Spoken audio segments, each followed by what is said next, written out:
What's up, Bulldog Nation? It's been a rough stretch for MSU football, but hey, we're here to break it all down. The good, the bad, and yep, even the ugly. We're talking missed chances, penalties, and everything in between as the Dogs faced off against Arkansas. Stick around, you don't want to miss this. But hey, it's not all doom and gloom here at MSU. The women's soccer team is your 2024 SEC regular season champions after defeating Texas A&M Sunday. We'll have a full update on what this means for the team coming up.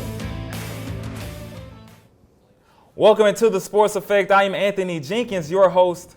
And I'm Kelsey Danley. All right, let's talk about what went down at Davis-Wade Stadium. Mississippi State tried to make it happen against Arkansas, but things got wild. We're talking fumbles, flags, and everything in between. The big moment, Sadu Trayer thought he had a touchdown. He celebrated a little too early and got the 15-yard penalty. That celebration moved them all the way back. Instead of a touchdown, they settled for a field goal. Arkansas took advantage of every slip-up, scoring on 7 of their first 8 drives. Coach Levy wasn't thrilled, to say the least, but he tells us he's seen improvement recently, but Saturday was definitely a setback. And let's talk about the defense, or lack there was.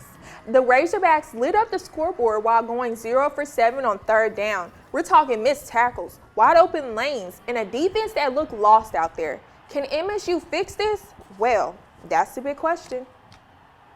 All right, y'all. Welcome to the first 4 debaters, 4 minutes, 2 big questions, and only 2 of you are moving on. Ready to debate? Let's go.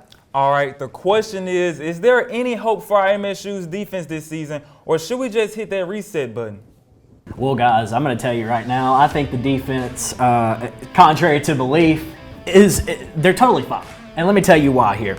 They've lost 25 players in the offseason heading into this season. New head coach, new defensive coordinator. Their production, returning, ranks 116th in the country. That's dead last in the SEC. And trust me, a lot of the majority of those players were on the defensive side of the ball. So you bring in guys like Isaac Smith, you bring in guys like Kelly Jones in the secondary to kind of combat the loss of production, specifically in that area. 6 interceptions on the season, by the way, for MSU, which ranks 9th in the SEC, tied for 9th in the SEC in interceptions. Isaac Smith, 74 total tackles, ranks number 1 in the SEC. Stone Blanton, 69 tackles, ranks 3rd in the SEC. So you are seeing some production from this defense week to week. They're starting to become a little bit better. Obviously had a tough game against Arkansas this past weekend. But if you look at the games that they have played and look at the schedule, which ranks 2nd in the country as the strongest schedule in the entire country in college football this year, you're facing opponents that have some of the strongest offenses in the country. They have tons of firepower, and to be able to defend that and to be able to come up with not only 6 interceptions, but to hold some of these teams to 14 at half against Texas, to hold Georgia to 21 at half against, Georgia's offensive firepower, and you got to play them on the road. Coleman Hutzler is showing signs. This defense is showing signs of life, and I feel like they're only going to get better as the season goes along, especially when they bring in some recruits, bring in some new additions through the transfer portal. I feel like they really have a chance to make some waves on defense next year. I definitely felt like we took a big step back at Arkansas game. It's our 7th game in a row allowing 30 points or more, and we allowed that in the first half alone. And you just can't win football games doing that. No sacks, 3rd game in a row. You talk about the interceptions. Yeah, we're getting interceptions, but we're getting no pressure on the quarterback. You can't win football games without getting pressure on the quarterback. And our interceptions, like Isaac Smith and our linebackers having so many tackles, that's because our defensive line isn't getting many tackles and no sacks. So, if you don't get pressure on the quarterback, you can't win football games. I think it's time to throw in the towel. I think it's just time to hit the reset button. I don't think we have a chance this year. I have to respectfully disagree. And the reason why I'm saying this is because it takes time for a team to build camaraderie. And with our team this year, as he said, I'm going to add on to Mr. Dillon's argument, is that we have to build camaraderie. We have a fairly new team this year. We have 2 rather young players on our starting defensive line that are actually doing great on coverages and things of that nature. But I feel like we need to talk deeper about NIL. We need to talk more about how the transfer portal is affecting teams year on year, and it's affecting us. We're more than halfway through the season. Has our defense been great? that is up to interpretation. I feel like it has been. We have young pieces on our defensive line that have been doing great. So for the future of our program, we're doing fantastic. For this season alone, maybe not. Okay. I'm going to start it off by saying this. We're cooked. Okay? Defense, terrible. D-line, no presence. Linebackers, there's only one guy, Stone Blanton. That's the only guy. And the reason he's making so many tackles is, like Justin said, no defensive line presence at all. Isaac Smith, starting strong safety. Only reason he's got 79 tackles is because the running back, we allow 250 yards a game, almost rushing. And that's because the running back's getting to the third level, almost probably 2 to 3 plays a drive. And that's not making it no easier for us. And 6 interceptions, we probably got those through the first 4 games of the season, I would say. And the defensive presence for points allowed, we allow 38 a game. So, well, 2 of those interceptions came against Georgia and Georgia quarterback Carson Beck. There was 3 turnovers total in that game. 1 fumble recovery, 1 interception by Kelly Jones, and then an interception by Isaac Smith in the game. You have 15 of 22 players in your starting lineup that are true freshmen or sophomores. So to show that just shows you the youth of this team, like Will mentioned, and it's only going to get better progressively as time goes along. Coleman Hutzler is a Broyles Award finalist for a reason. He's been everywhere in the country. He's been to Alabama. He's been to South Carolina. He's coached at Texas. This guy has been everywhere, and he can get the job done. he can get the job done, but how many championships does he have? He ain't got none. So why is he here? I don't want to win the He's got championships at Alabama. Wait, That's so Alabama. He's This got a championship at Alabama. Mississippi State. I want a championship at Mississippi State. Okay. How many does Mississippi State have? Okay, well look at the team that he had to bring in this year. I mean, they're all true freshmen and sophomores. When you have that talent to deal with, you got to give them time to develop. All right, now that we've got all the venting a little, let's dive deeper into what went down against Arkansas. MSU struggles, injuries, and fumbles. Raylan Krager was on the field during the game and braced it all down. Raylan? The Mississippi State Bulldogs took a hard 58-25 loss against the Arkansas Razorbacks, making the Bulldogs now 1-7. The Mississippi State defense gave up over 50 points just a week after Coach Levy thought they were getting better on that side of the ball.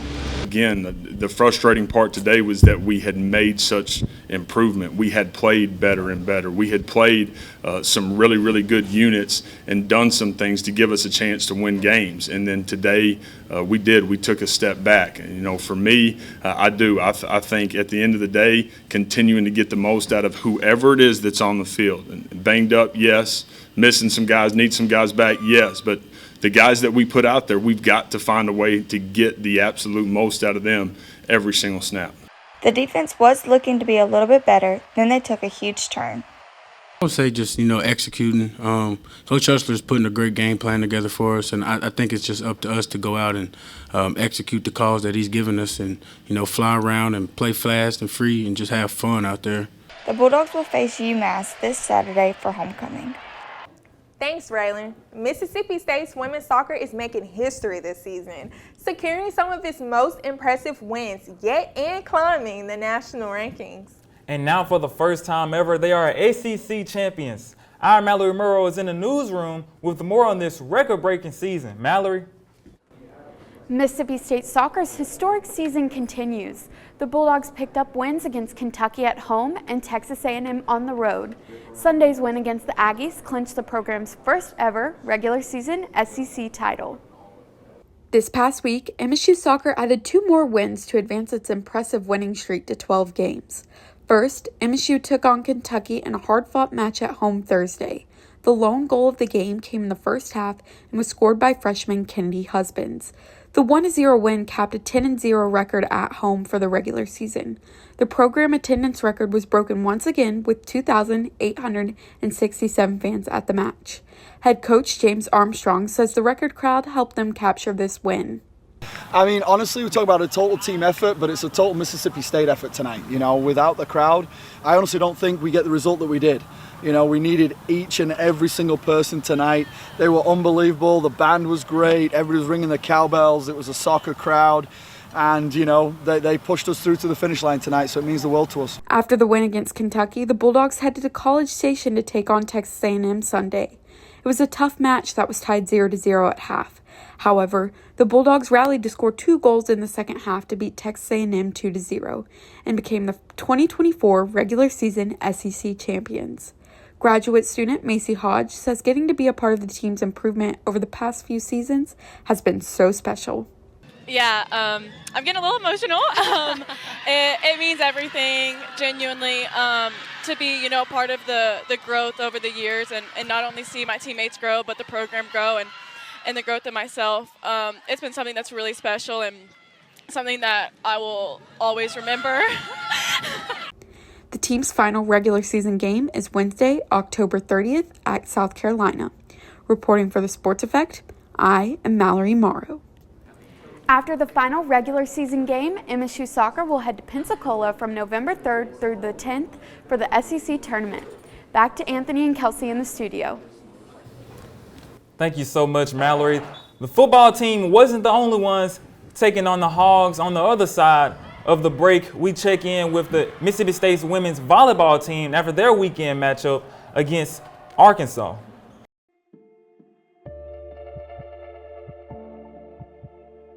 Discovery. It tells our history and determines our future. At Mississippi State University, we're digging deep, unlocking an understanding of our past, validating it. Middle East exploration by faculty and students is uncovering evidence that unravels ancient mysteries. Scholars have long thought of the biblical kings David and Solomon as mythological figures. Our research offers evidence that supports their existence, boosting MSU into an international league of experts on archaeology. Now we're changing the way people think about the past, opening up new possibilities of understanding for future generations. Digging deeper, learning more. When it comes to making the world a better place, it's all in the numbers at Mississippi State University. Our big data science researchers are creating astonishing new algorithms to model human behavior and consumer activity to identify anomalous purchasing patterns. Interpreting the data creates heat maps that can signal fraudulent activity and even predict likely cybercrime locations and perpetrators. And as the only academic institution to team with a state-level DHS agency in the study of transactional data of the Supplemental Nutrition Assistance Program, MSU is helping prevent misuse while ensuring that benefits are being used as intended. These successes are opening doors for similar research partnerships with banking, insurance, credit card, and other data-intensive industries, leading to consumer confidence in online and other transactions. Making numbers count. Mississippi State University. Our Mississippi State volleyball team has had a tough month, but they were able to turn it around with 2 strong performances against Ole Miss last week and against Arkansas this past Sunday. Our William McCurry has more on the Arkansas matchup. Will? You're right, Kelsey. Our volleyball team started off the season with a respectable 7-3 record, but October has not been very fond of them, with a 0-5 record heading into their last game this past Wednesday against Ole Miss. The Dogs were able to take them down in 4 sets and had an even better outing against Arkansas this past Sunday. It was a Blocktoberfest this past weekend with the Mississippi State Bulldogs taking on the Arkansas Razorbacks on the volleyball courts. While the Bulldogs heavily prepared for the 14-5 Razorbacks going into the game, the 8-8 Bulldogs had their Halloween fun this past weekend in practice before the game, but that did not stop them from sweeping the competition, beating the now 14-6 Razorbacks in 3 sets. I think that we were willing to get after it a little bit more. We knew that Arkansas was going to manage risk and just be really clean and efficient, so we were like, we've got to go and terminate balls. We've got to have the intent to score. We can't just stay in these long rallies, and then we just have to go work hard and go get it. It is obvious by watching the game and looking at the box score that Coach Dennis and the team executed their plan to perfection. This was their 5th sweep of the season, which was much needed after not recording a single victory in the month of October until their last game on the 23rd against Ole Miss. The sweep is definitely going to help our confidence, but I think it's going to just remind them and instill that everything that we're doing in practice, all that hard work pays off. So we cannot let up for 1 second. We can't think that we're good enough just because we got to win. We got to keep at it, keep working hard. With that big win, the Bulldogs are looking ahead to 2 very competitive Texas teams next week. We're ready for the grind. It's going to be a long week in practice, but we know that we have a big game ahead of us, so we're just really looking forward to the competition. We respect every single one of our opponents in this conference. It's a very tough conference, so we're just really looking forward to competing. With a record of 9-8, the Bulldogs look to take down the 14-4 Texas A&M Aggies in Texas this Sunday, November 3rd. Reporting locally for the Sports Effect, I am William DeCurry. Thank you for that, Will. How about we hop into some college football action that happened this past weekend? There are some big matchups that happened in the SEC. Let's head to College Station as the Aggies went up against the former number 8 ranked LSU Tigers. LSU in the red zone, Garrett Nussmeier will throw this passing touchdown to big tight end Mason Taylor, giving them the 10-0 lead in the first quarter. Texas A&M, though, really trying to showcase their running game at home as we see this rushing touchdown from Lavion Moss, making it 7-10. But Nussmeier back with the ball. He would roll out as you see the Texas A&M pressure almost getting to him. But they would actually, with this interception right to Brian Mays. Mays would have 2 INTs for the game. But the Aggies, though, on offense, were trying to respond off the turnover, and they did indeed with this rushing touchdown from quarterback Marcel Reed, making the score 10-17 in the third. But it seemed like we have it in replay right now as we see Marcel Reed scoring again for a rushing touchdown. He will have 3 for the game. The Aggies would beat LSU with a final score 38-23. Well, let's head to the Music City in Nashville, Tennessee, where Vanderbilt and Texas were going neck to neck this past weekend. With Vanderbilt trying to capitalize his second top AP win of the season, quarterback Diego Pavia starting off first quarter with some fake passes but unsuccessfully falls short. Now go Diego, go Diego. Diego Pavia's running it in for an 18-yard rush touchdown like returning quarterback Quinn Ayers trying to get some momentum started, but falling short to Vandy's defense, but bounces back for a Texas touchdown. Now, 4 quarters where it really got heated, with Vandy just 7 points behind. Pavia's backpedaling for this throw, but look at this, a good old Texas interception. Trying to keep the momentum going, Ayers passing it to Blue for a first down, but ends with a field goal. Now, Vandy with just 90 seconds left. Pavia's throwing it in for an 8-yard touchdown to tight end Eli Stowers, but unsuccessfully falls short near the end. Texas 27, Vanderbilt 24. Let's take it to Boulder, Colorado as the Buffaloes went up against Cincinnati. As you see, Shadur Sanders dropping back, throwing it to Jimmy Horn Jr., and he takes it all the way to the touchdown, showing the deuces up for Cincinnati. But Cincinnati, though, they tried to answer back Kelsey the best way they could on every touchdown. As you see, this touchdown coming up from Brendan Sorsby, throwing a dime to Tony Johnson, tying the game up 7-7. Colorado back with the ball, though, in the red zone. We will see Shadur Sanders scoring a rushing touchdown, juking the defenders. But check out this celebration. I don't know if he's showing off his watch, wristband, maybe. I don't know. But good celebration, good touchdown. But the Buffaloes back with it. Shadur Sanders throwing it deep, hitting the two-way star Travis Hunter with the touchdown. The Colorado would defeat Cincinnati with a final score 34-23. Now, let's go to Missouri at Alabama this past weekend, where Alabama was looking for revenge after their devastating loss against Tennessee.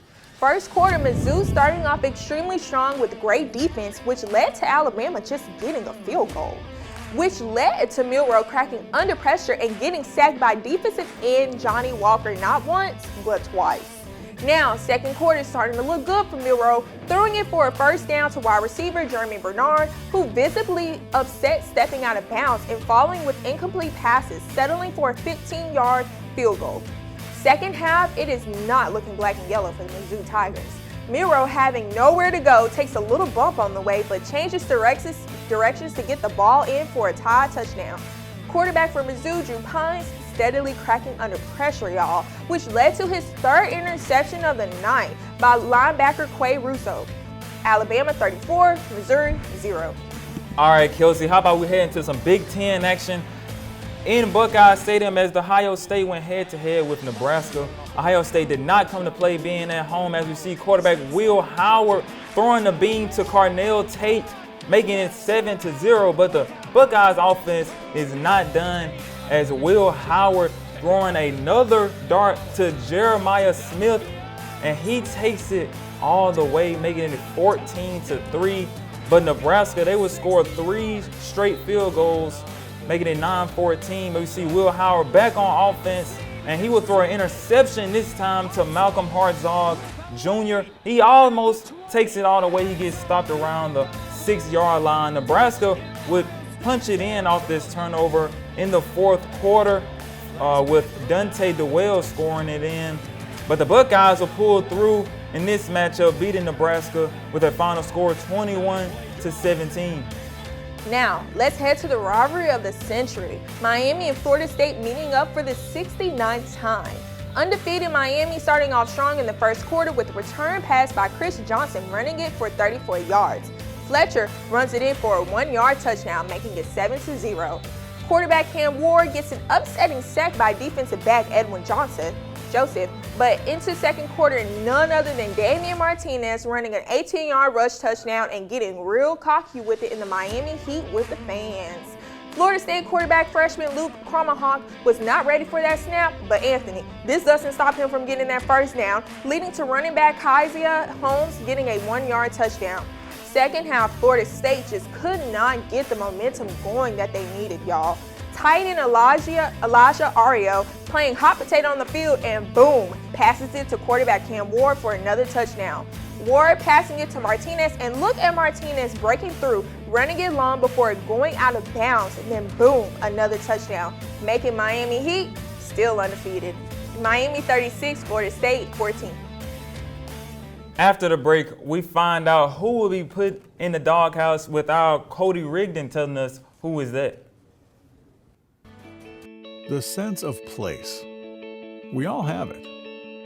Often grown from deep roots in small-town communities. At Mississippi State University, our Carl Small Town Center is strengthening these ties. With nearly 40 years of making a difference, we're revitalizing communities into welcoming places to work, live, and congregate.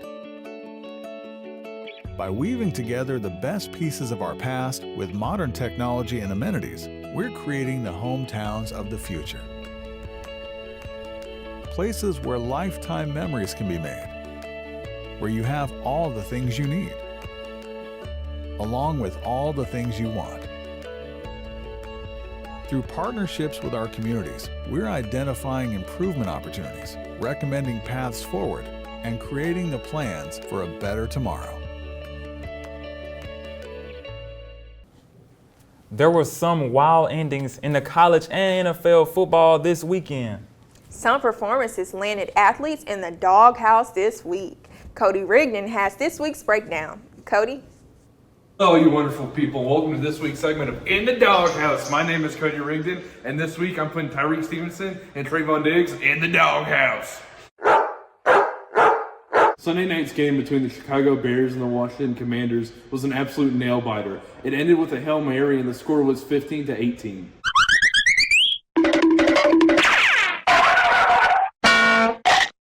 Let's discuss Tyreek Stevenson. He's the Bears cornerback, and before the game-winning play, you've seen taunting Commanders fans. He is so distracted by this, he doesn't even realize the play had started. By the time he runs to cover a receiver, the ball is thrown and he tips it into the end zone, causing the Commanders to win. Wow, that is embarrassing. This is why you never celebrate early. Oh, brother, this guy stinks! I'm going to put another cornerback in the doghouse this week, and that is the Cowboys' Trayvon Diggs. After the Cowboys lost against the 49ers, Trayvon Diggs was caught yelling at a reporter and saying inappropriate things to him. Come on, man, just let the guy do his job. You clearly can't do that for yourself. You're gonna love my nuts. Thank you, everyone, for joining us in this week's segment of In the Doghouse.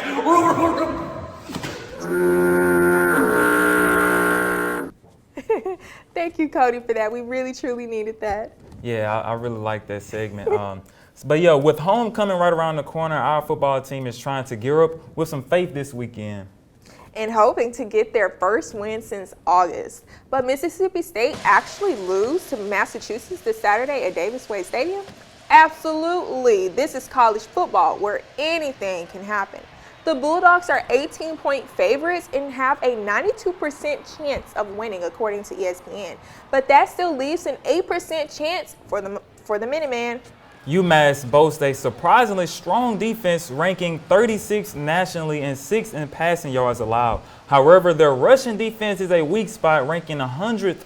Mississippi State rushing offense isn't much better, sitting at 90th in the nation. If the Bulldogs struggle to run the ball and can't exploit UMass weaknesses, they'll have to rely on their own defense, which hasn't been particularly reliable. So could an upset be on the horizon? In college football, never say never, Kelsey. Coach Levy had lots to say about this upcoming weekend and what he plans to bring against UMass. Take a look. I would expect them to be at their very best on Saturday as they come down here. We're going to need to be at ours, and for us, it will continue to be about us, how we go about our business day to day, week to week, and getting better.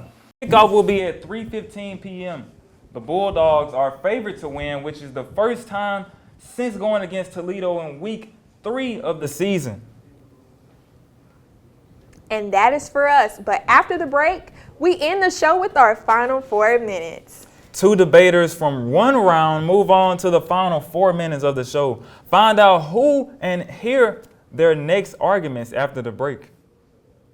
At Mississippi State University, student-led teams are taking one of the country's biggest health issues to heart.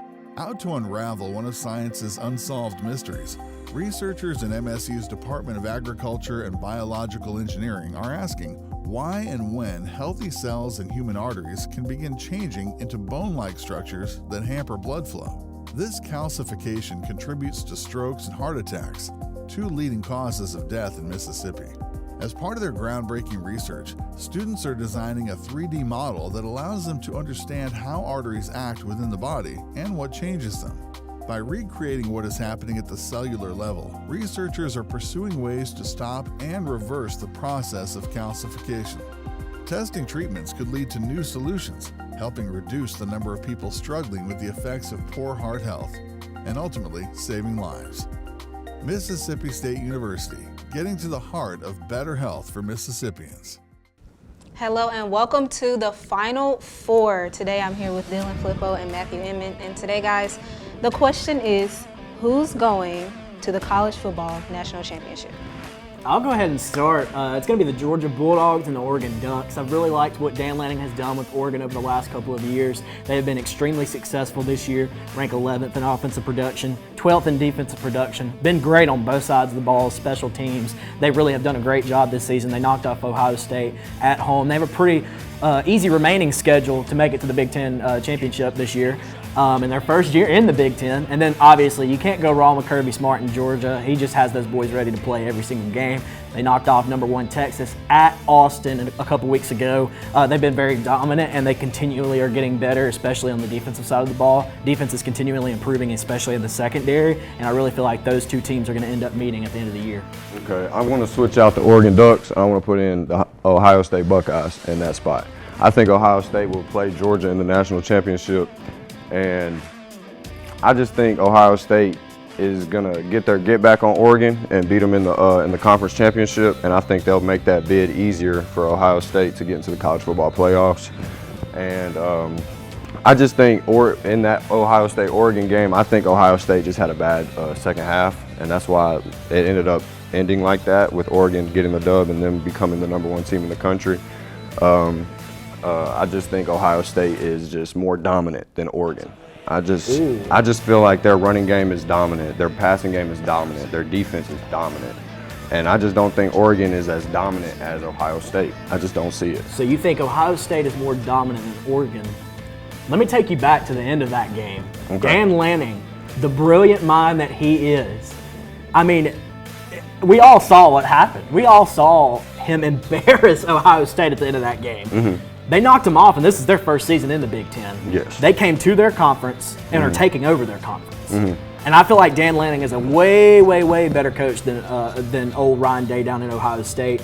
I feel like Ohio State at times throughout this season has played inconsistent, specifically in the first half. And if you play inconsistent like that against an offense, an explosive offense like Oregon, who brought in quarterback Dylan Gabriel in the offseason, who's played outstanding for the Ducks so far this season, if you play inconsistent against the offense like that, it doesn't matter if it's first half, second half, you are not going to win ball games. And you're definitely not going to win in the playoffs against a coach like that. Okay, so back to that game, they actually put that game under NCAA law, because they had to look over what Dan Lanning did because they'd never seen it before, because they didn't. They thought it was a rule break. Because he is a fantastic coach. But they thought it was a rule break, though. When it comes down, when it comes down, what you mean? There's no rules? There's no rules with what he did. There's no rules with what he did. Obviously, if they had to make a new rule, there was nothing in the rule book that couldn't say that Dan Lanning did what he did. And that's the reason he did it. I mean, it was a legal substitution, though. He's such a brilliant mind, though. Who in the country, there is very few coaches in the country that would have thought of that idea right then and there. And I think it's limited to Dan Lanning and Kirby Smart. Those are the guys that will think of something like that. It was absolutely brilliant. Nothing has been seen like that in college football over the last 2 decades. There was a reason there's not a rule about it. It's because Dan Lanning exposed it. And he exposed Ohio State. And if Ohio State has bad halves, it doesn't matter if it's first half, second half, 1 quarter, second quarter, third quarter, fourth quarter, they're not going to compete against Oregon. It doesn't matter.